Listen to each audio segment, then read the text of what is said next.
مساء الخير يا حبايبي، ازيكم عاملين ايه؟ زي ما خدنا مع بعض الحروف، عرفنا ان الحروف في الانجليزي ليها شكلين. الشكل الكابيتال اللي هي الحروف الكبيرة، والسمول الصغيرة. دي كانت اول حاجة عرفناها. تاني حاجة عرفناها مع بعض، عرفنا اصوات الحروف دي. اتعرفنا على اصوات الحروف، وبعدين خدنا الفاولز وعرفنا ان في حروف اسمها حروف متحركة.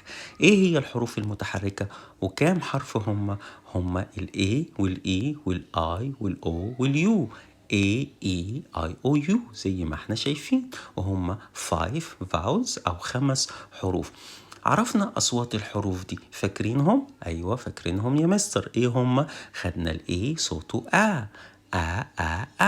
الاي ما بيسمعش ايه، والاي بيكسر اي، والاو واليو بينضرب من كل الحروف بيقول يبقى دي الاصوات بتاعتها.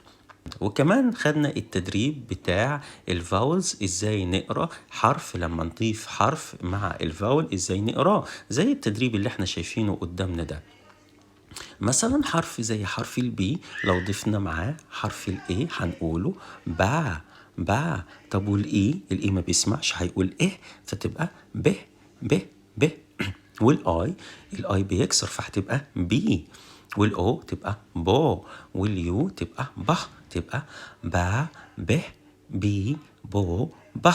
طب وبالنسبة للسي هنقول كا ك كي كا كا. طب والدي تبقى دي دو ده. طب والاف تبقى فا ف في فو فا. وبالنسبة للجي ج جي جا جا. وبالنسبة للاتش ه تبقى ه هي هو ها. تمام كده بالنسبة للتدريب ده، وهنكمل هسيبكم تكملوا بقية الحروف دي.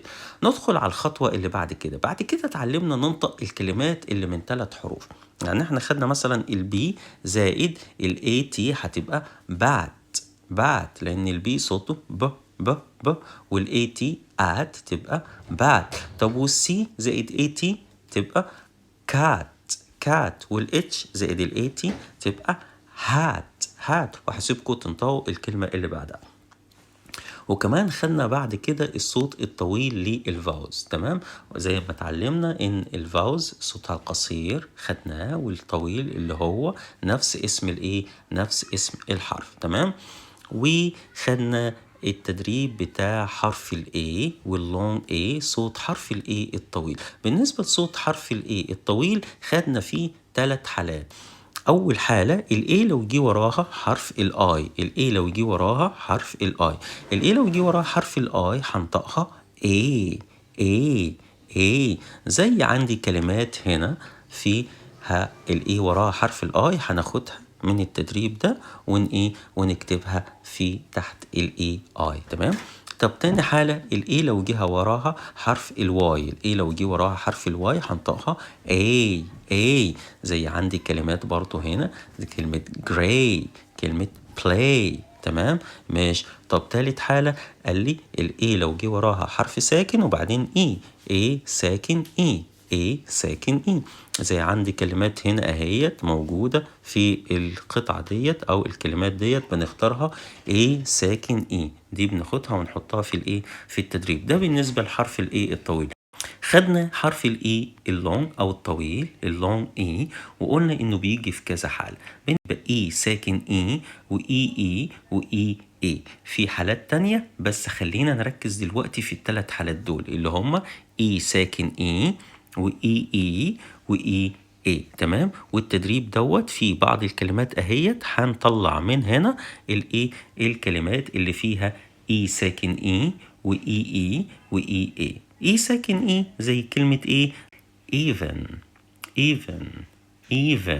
هنا اهيت even دي ساكن كمان كلمة من شافها، ايوه كلمة زيس اللي هي تاني كلمة من فوق اهيت زيس. تمام، الكلمة دي اهي. تمام ماشي. طيب طب بالنسبة للإي الإي لو جه وراها إي هنطقها إي، زي كلمة إيه عندي؟ فين الإي هنا زي كلمة إيه؟ أهي نحلة يعني بي، نحلة يعني بي. وكمان إيه؟ في كلمة مين شاف أهي sleep. وكمان عندي كلمة trees. تمام. طب تالت حالة الإي إيه، تالت حالة الإي إيه برضو لو جت الإي وراها إيه بنطقها إي، عندي كلمة إيه موجودة عندي هنا في التدريب اللي قدامي. أيوة شاطر، عندي كلمة تحت هنا أو سيت. وكمان في كلمة فوق في أول سطر بين وكلمة please. تمام ماشي. دي 3 حالات لحرف اللي احنا خدناها لللونج اي.